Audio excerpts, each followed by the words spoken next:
let's talk to some more people. We got, I think this might be a quick one. We'll see. We got Mary who's calling in from Florida. Mary, what's going on? Hi, I'm so glad to hear both of you, Dan and Dr. Ray. I just I just tuned in, so I missed the dates and times of the retreat in Tennessee. Could you repeat those for me, please? I will be happy to do that. And I'm going to have to get my calendar out and tell you first. Okay, at September 22nd through the 24th are the official dates. Some people come a little bit early. Some people might stay a little bit late. That's up to you. But the main part of the excursion is the 22nd through 24th. And I'm not a salesman. I'm not trying to sell anything. Well, I am trying to sell something. Yeah, I was gonna say I mean, you are trying to tell people to buy this thing, so I think that qualifies. I'm serious. We're 80% full. We will sell out. So I don't know when we'll sell out, but we did last year, and so we're planning on selling out this year. So get your registration in as soon as you can. If you can. Great. Thanks. Well, there you go, Mary. Calling, Mary. Did you have a question? What website? Oh, go to can I go? recoveringfromreligion.org website. Okay. recoveringfromreligion.org, and you will find all the information there, all the application. And we also we have donors that pay more than the cost. They literally give us extra money to try and subsidize. So if you're a listener out there and you can't afford the whole amount, if you submit a financial need kind of a request, we've got some money to subsidize a few people. We can't subsidize everybody, of course. But anyway, we want this to be available to lots of people. Did you have a question other than that, Mary? Well, I've stayed in the Smoky Mountains in a cabin for a week years ago and loved it. I'm not sure. Like I said, I'll go find more info. But also talking about kind of the brainwashing and as I was a teacher for 30 years, elementary children, and I've taken a lot of psychology on brain maturation and how, as you know, Dr. Ray, so many connections are made between the ages of birth to 3. Mm-hmm. And when you start putting in their heads of they're born full of sin and worthy of hell if they don't buy this story, and that's why I think you were talking about even as adults that leave religion, they still have this fear of burning in hell because it was drilled in their brain at such a crucial time of brain connections and believing everything your parents tell you and all of that. If you could speak to that a little bit on early childhood development and what you tell your children. Yeah, you're absolutely right, Mary. Developmental psychology is, I think, really critical to understanding childhood trauma and how childhood trauma manifests itself in adulthood. There's actually a test. You can go out on the internet. You can look it up, ACE, Adverse Childhood Experiences. That's the name of it. It's a test, very simple test that was developed by the Center for Disease Control about 15 years ago. It's been validated in all sorts of ways. I'm sorry. Adverse what? Adverse childhood experiences. Adverse childhood experiences. It's called the ACE test. You'll find it real easy. And it asks I think it only asks like 9 questions. And how you answer will tell you whether you experienced, it will not tell you whether you experienced trauma. It'll tell you experienced, some of your experiences could lead to trauma or could have been traumatizing. The test will not diagnose you. But what it will do is give you an idea of how your childhood experiences maybe manifested themselves in your adult life too. It's a very important test. It will not tell you that you are religiously traumatized. I'm not saying that. Sure. It will just say what you experienced in childhood may have may be part of the reason for how you're behaving now in adulthood. Yeah. And that could be related to sexual abuse that was not related to religion. It could be related to religion. You don't know. But I do recommend that test, Mary. Go out and get it. I think you'll find it interesting, informative. And as a former teacher, I recommend it to teachers because you should be aware of these developmental issues. And you are. I mean, you're talking about brain development and all the neurological connections that are happening. Yeah, by 3 years old, you've got a lot of hardwiring going on right there. Mm. Yes, and because you're the authority figure, and they're like, well, they told me Santa Claus comes and Jesus, whatever, story they want to go with that, right. and I taught second grade my last 10 years of teaching, and sometimes religion would come up in my classroom, and of course I never said, oh, I'm an atheist, I would not do that. Right. For legal reasons. Of course. But a couple of questions would come up to me, and I would just say, there are many religions in the world and beliefs, and talk to your parents about that, because I was certainly not going to, right, shit on their beliefs. But right. But also in second grade, that's that age between, is, probably very well Dr. Ray Piaget's studies. Oh, yeah. Of sensory motor and pre-operational between 2 and 7. So my kids were at that age where some of them still believed, and others were at that point, well, wait a minute, Santa can't go around the world,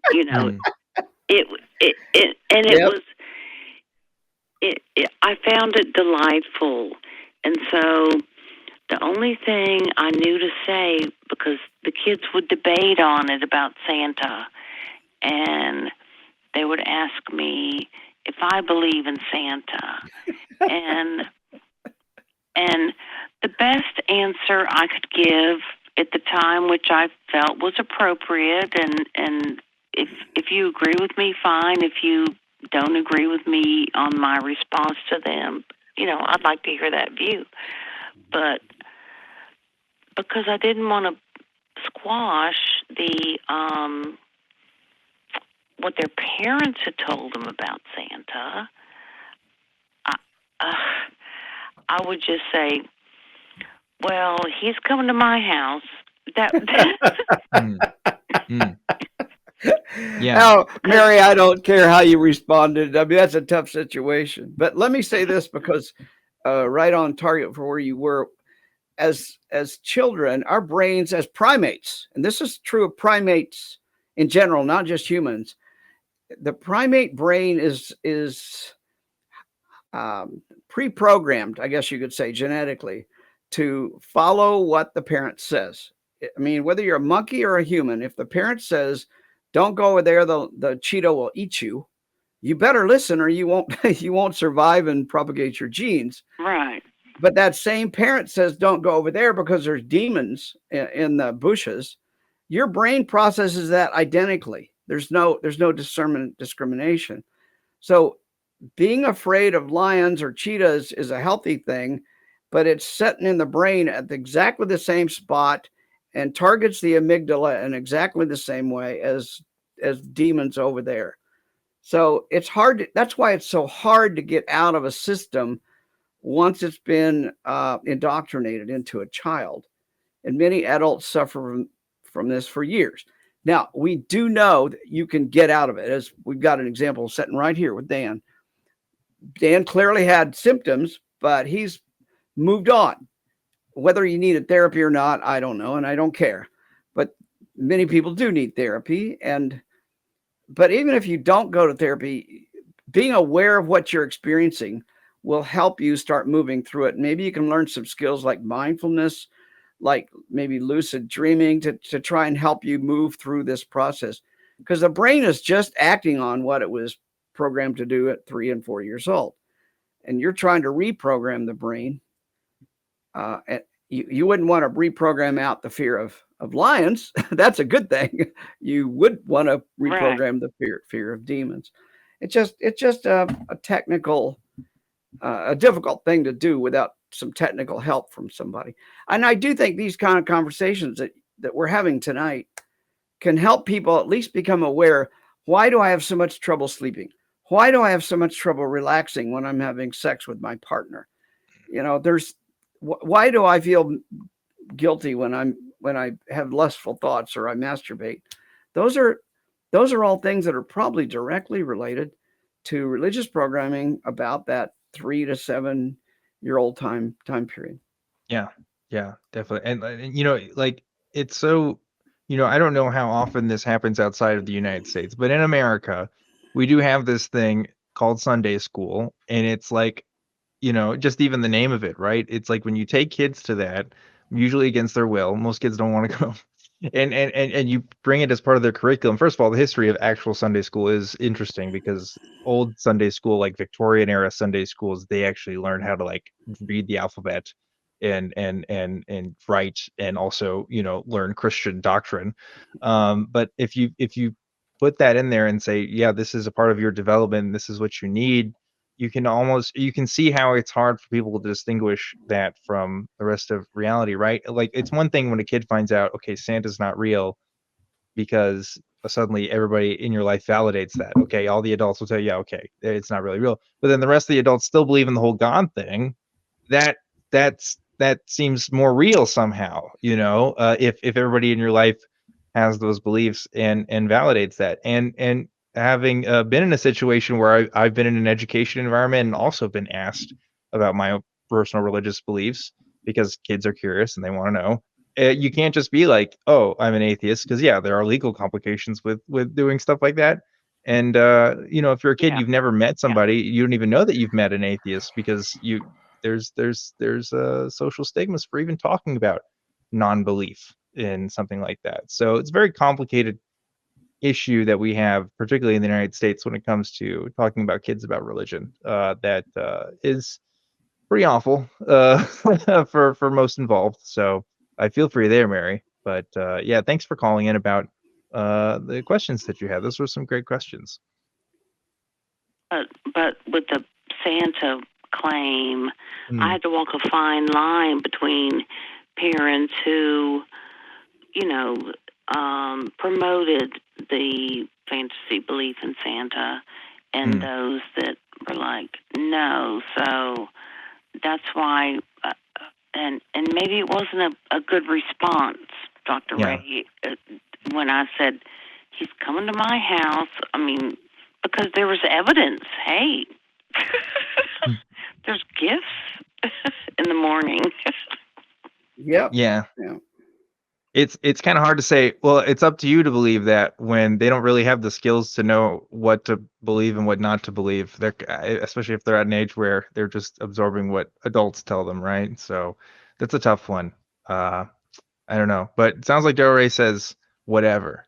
So he says Dr. Del Rey endorses lying to children about Santa being real. No. I'm in favor of Mary keeping her job. That's all. That's what I'm in favor of. I'm retired, one. So good. So you don't have to worry about it. Yeah. There is one concept that most of us don't realize we are subjected to every day of our lives practically, and that is the notion of social signaling. There's tons of social signaling going on around us, and our brains are designed in a non-religious sense to respond to the social environment. We're very good at that. Humans, we're the best species on the planet to respond to social signaling. But that social signaling gets us to do behaviors without us even realizing it. And that's why it's so hard to get out of, say, a cult, because every social signal around you says the cult is right. But you walk, a mile this way or a mile that way, and you can find another cult or a religion or belief structure, but you can't get out of it because your daily social signaling is within the cult. We call that being in the bubble, of course. Yeah. So we as skeptics, as people who we think for ourselves, we realize that we're not as independent thinkers as we think we are. We're highly influenced by our social environment. Absolutely. I'm not going to come out as an atheist if I'm in the middle of a church with a bunch of Baptists at a funeral. The social signaling is pretty it's wrong. It's the wrong place to be doing that. Yeah, no, I mean, like, that's why. Oh, go ahead, Mary. That's like in a classroom, I didn't feel I could say that. I would have 3/4 of my parents pulling their kids out had I ever used the word atheist in my classroom. Oh, so yeah, sure. I avoided that. I avoided that word, and we had a little girl one year. She wanted to bring her Bible. She kept bringing her Bible in to read during, if you finished your work early, you can read a book, on their grade level, or I would pull them one-on-one to help them with some skills they need. And this one girl brought her Bible, and she wanted to read her Bible during her free reading time, and I had to go to the principal and say, can she do this? And if I tell her no, she can't, am I going to be in trouble for telling her not to read her Bible at school? And finally the principal talked to the parents and said, well, we have, appropriate on grade level books that she needs to be reading from the library, and we kind of squashed it and didn't get a lot of pushback from it. But and then with the 10 Commandments wanting to be posted in Texas schools, I'm like, okay, right. Are you gonna put the 7 tenets of the Satanic Temple in? Are you gonna put the Eightfold Path and 4 Noble Truths of Buddhism in? Are you gonna put the Hindu? We definitely live in a country that privileges Christian ways of life and teachings, even though we are supposed to have a constitution that protects against that. But it is really frustrating to see. I'm sorry to cut you off, Mary. We do have to go ahead and let you go because we got some other callers we need to get to and some announcements we need to get to as well. But thank you so much for calling.